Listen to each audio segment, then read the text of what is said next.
ఇక రాష్ట్ర వ్యాప్తంగా న్యూ ఇయర్ సంబరాలు గ్రాండ్గా జరిగాయి. 2016 సంవత్సరానికి గ్రాండ్గా వెల్కమ్ చెప్పారు ప్రజలు. కేక్ కట్ చేసి సంబరాలు చేసుకున్నారు.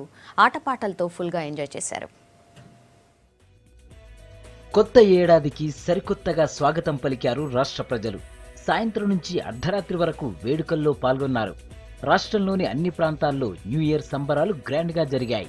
2016 సంవత్సరానికి గ్రాండ్గా వెల్కమ్ చెప్పారు ప్రజలు. కేకులు కట్ చేసి సంబరాలు చేసుకున్నారు. ఆటపాటలతో అలరించారు. డీజే సౌండ్స్ కు డాన్స్లతో ఎంజాయ్ చేశారు. మిక్స్డ్ కల్చరల్ గా చెప్పుకునే భాగ్యనగరంలో న్యూ ఇయర్ వేడుకలు గ్రాండ్ గా సెలబ్రేట్ చేసుకున్నారు. కొత్త సంవత్సరానికి చిన్న పెద్ద అంతా కలిసి గ్రాండ్ గా వెల్కమ్ చెప్పారు. పార్టీలతో ఫుల్ గా ఎంజాయ్ చేశారు యూత్.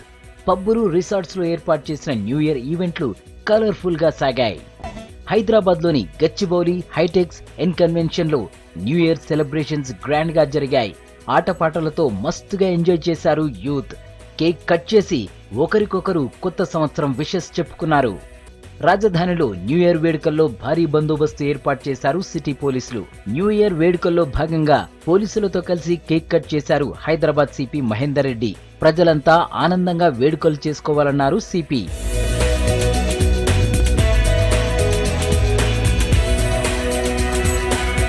అటు జిల్లాల్లోనూ 2015 సంవత్సరానికి వేడుకలు చెప్పి 2016 సంవత్సరాన్ని సాదరంగా ఆహ్వానించారు. మెదక్ జిల్లాలో న్యూ ఇయర్ వేడుకల్లో పాల్గొన్నారు మంత్రి హరీష్ రావు.